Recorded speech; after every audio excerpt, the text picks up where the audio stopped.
有缘人，你有没有过这种感觉？心里有点闷，有点烦，但说不清到底为什么。就像一杯搅拌不开的咖啡，表面看起来还行，但底下全是沉淀的苦味。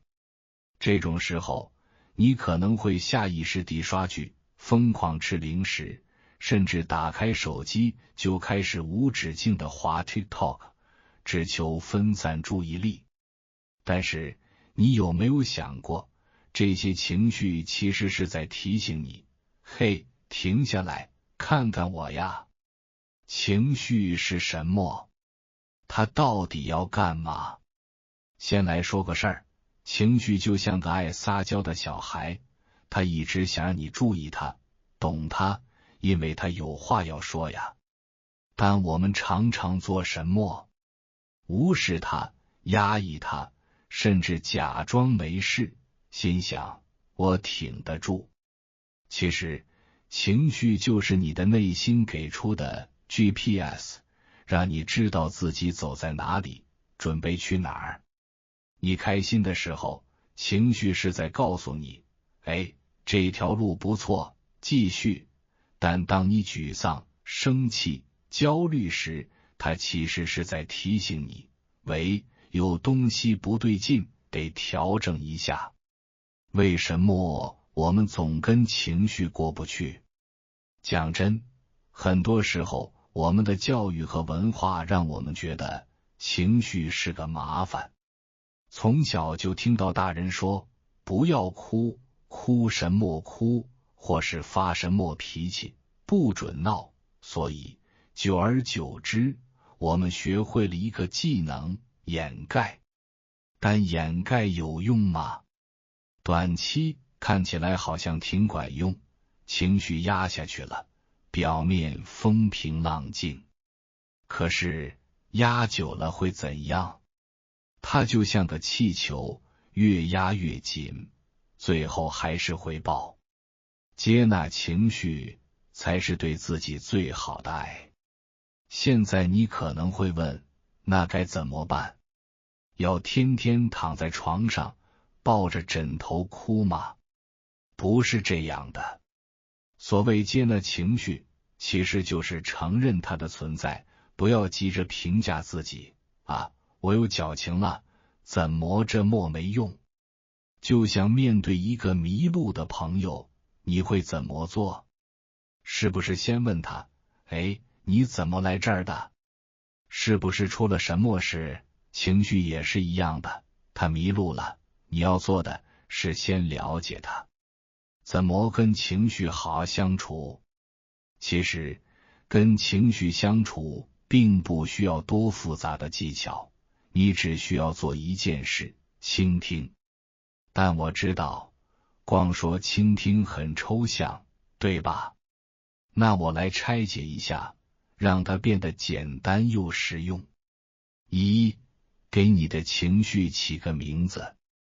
当你觉得心烦意乱时，试着问问自己，我现在是什么感觉？是生气，还是害怕？或者其实只是有点孤单？给情绪起名字的过程，就像在一片迷雾中开启导航，让你能更清楚地看见它的轮廓。举个例子，有一天你工作特别忙，觉得压力山大，忍不住发脾气。这时候你可以停下来想，我真的只是在生气吗？还是因为我太累了，觉得自己被忽视了？你一旦给这种感觉一个名字，就像是在告诉自己，我看见你了。二，问问他你为什么来。当你知道情绪的名字后，下一步就是跟他聊聊，问他你是怎么跑到我这里来的。这不是要你真的开口自言自语，而是内心跟自己对话，像侦探一样找线索。比如你因为朋友的无心之语觉得不爽，你问情绪，你来干嘛？也许你会发现，真正让你难过的不是话本身，而是你觉得自己不被重视，甚至有点被忽略的感觉。这时候，你的情绪反而会安静下来，因为他知道你已经明白了他的用意。3. 跟情绪谈条件。有时候情绪会不讲理，对吧？明明你已经知道它是怎么来的，还是会挥之不去，让你无法专心。这种时候，别硬扛，试着跟他谈个条件。你可以说，好吧，我知道你现在很不爽，但我得先开完这个会。等会儿我找时间好好陪你，咱再细聊，这不是忽略，而是合理安排。情绪就像个孩子，他知道你在乎他，就会稍微冷静一下，等你有空再处理。练习接纳，让情绪成为你的盟友。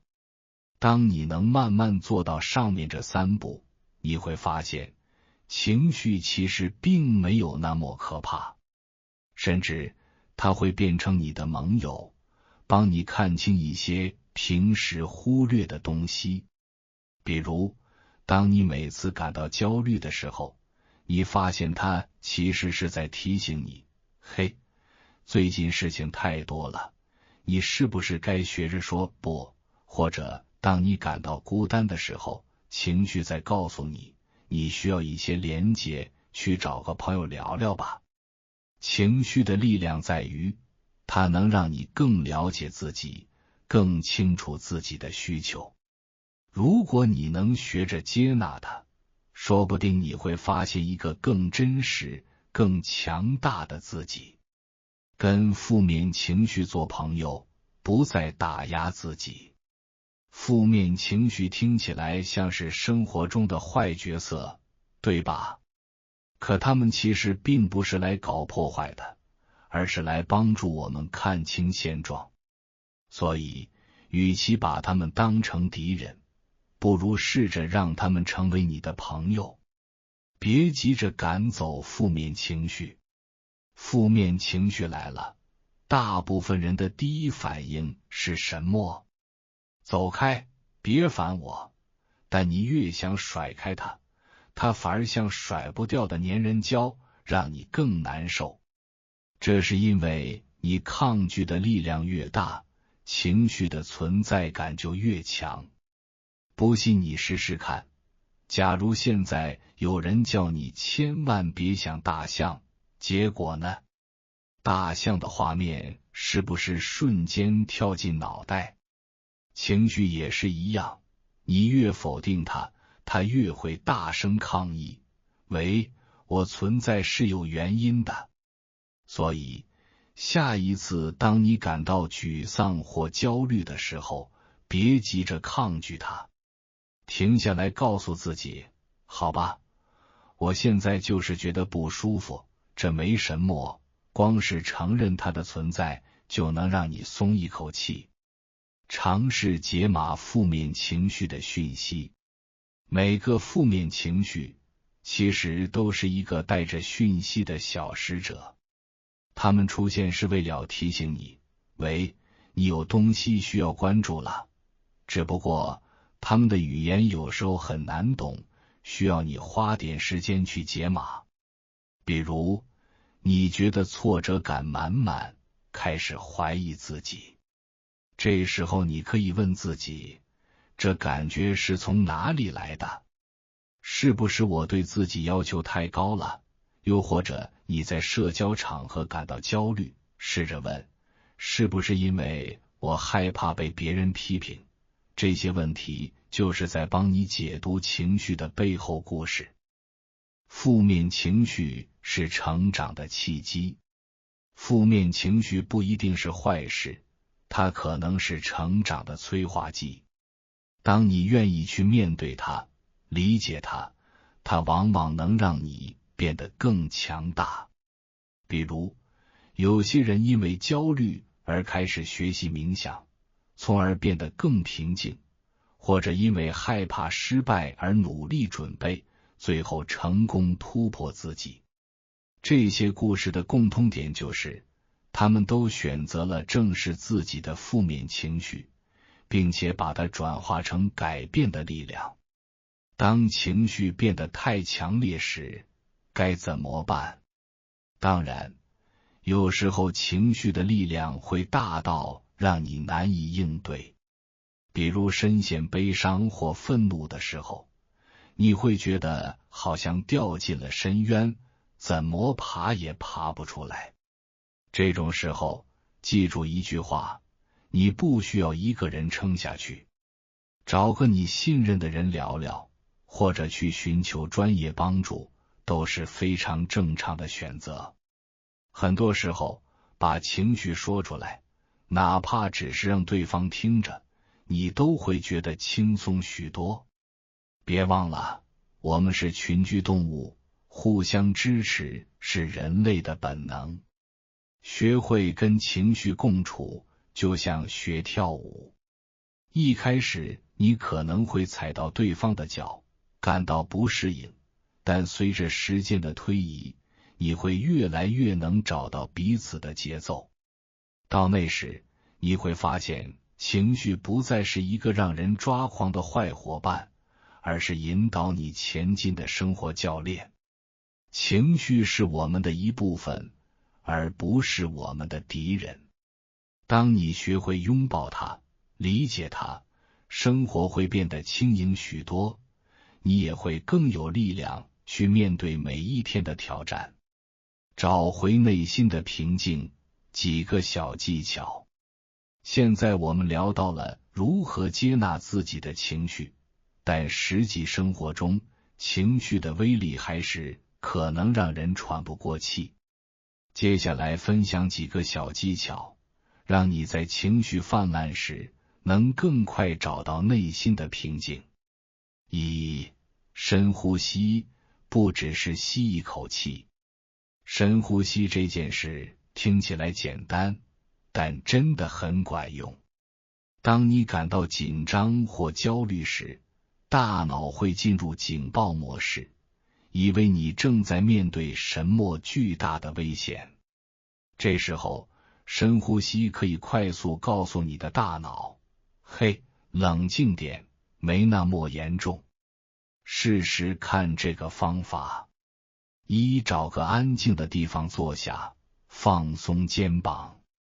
2. 吸气4秒钟，感觉空气慢慢进入你的鼻腔，填满肺部。3. 憋住气4秒钟，让自己停一下。4. 再慢慢吐气6秒钟，想象所有压力随着呼气离开身体。这样的节奏能帮助你的身体进入放松状态，就像按下重置键一样。2. 用五感回到当下。情绪失控的时候，人很容易陷入负面想法的漩涡。这时候可以试着用五感，视觉、听觉、触觉、嗅觉、味觉，把注意力拉回当下。比如，视觉，找一个你喜欢的景物仔细看，比如窗外的树叶或桌上的杯子，注意它的颜色和形状。听觉，闭上眼睛，专心聆听周围的声音，像是风声、鸟叫，甚至电风扇的嗡嗡声。触觉，用手摸一件物品，注意它的质地是光滑的还是粗糙的。这些小练习可以帮助你从情绪的剧场里退场，回到眼前的现实。3. 写下来，让脑袋放假。有时候脑子里的情绪像纠结成团的耳机线，越想理清越乱。这时候把它们写下来是一个不错的选择。拿出一张纸，随便写写自己此刻的感受，别管文法或逻辑，甚至乱画也没关系。写作的过程就像是在清理情绪的垃圾，把所有让你烦心的东西都导出来。写完后你会发现，脑袋轻松了，心情也平静了不少。4. 笑一笑，骗骗你的大脑。这听起来有点神奇，但科学研究发现，哪怕你是假装微笑，大脑也会上当，分泌让人快乐的化学物质。所以当你感到低落的时候，不妨对着镜子笑一笑，甚至看些能让你发笑的影片或搞笑短片。就算是硬挤出来的微笑，也能稍微冲淡你的负面情绪。找到适合你的方法。每个人的情绪习惯都不同，这些技巧或许不是每一个都适合你，但只要找到几个用起来得心应手的，就是好的开始。重点是，别让情绪掌控你，而是学会用小工具和方法，让自己掌控情绪。记住，你的情绪是你的一部分，但它不代表全部的你。当你学会与它共处时，你就会发现，原来平静从来不需要追求，它早已藏在你的内心深处，只需要你静下来，慢慢找到它的所在。说到底，我们每个人都在这个充满不确定的世界里寻找平衡。情绪就像是我们的内心导航器，时时刻刻在提醒我们，什么对自己重要，什么正在影响我们。当你开始不再逃避情绪，而是选择去感受它，理解它，你会发现生活里的那些压力、不安和困惑似乎不再那么可怕了。接纳情绪，成为自己人生的主人。我们无法避免有情绪的起伏，但我们可以选择用什么态度去面对它。当开心的时候，尽情享受，让喜悦填满你的每一天。当难过的时候，允许自己流泪，因为眼泪也是疗愈的过程。当生气的时候，试着把怒火化为力量，改变那些让你不满的现状。与其压抑或对抗情绪，不如和他们一起跳舞。毕竟，这些情绪都是你的一部分，它们让你成为独一无二的你。慢慢来，给自己一点耐心。改变不是一蹴而就的。学习接纳情绪，管理情绪，就像是在学一门新技能，需要时间和练习。过程中，你可能会有跌倒或失败的时候，但这没关系。最重要的是，你愿意开始这段旅程。每一次的情绪波动，都是一次学习的机会。只要你愿意相信自己，愿意慢慢摸索适合自己的方法，平静和快乐就会越来越多地出现在你的生活中。活出真实，活出自在。我们常常被告知要假装坚强，要把自己的脆弱藏起来，但其实真实的自己才是最有力量的自己。当你敢于面对情绪，接受自己的不完美，你会发现，原来这样的自己最自在。情绪是你生命中的颜色，让你的世界丰富多彩。去拥抱它们吧，因为它们正是你活着的证明。从今天开始，给自己一个小任务，当情绪来敲门时，停下脚步，问问他，你来这里想告诉我什么？用开放的心态接纳它，用智慧去解读它，用爱去拥抱自己。因为无论是高兴还是难过的日子，都值得好好活着。好了，今天的影片就到这里，还没有订阅这个频道的，请点击下方的订阅按钮，在评论区留言一句对自己美好的祝福，与我建立连结。随缘加入，共修福报，随喜转发，功德无量。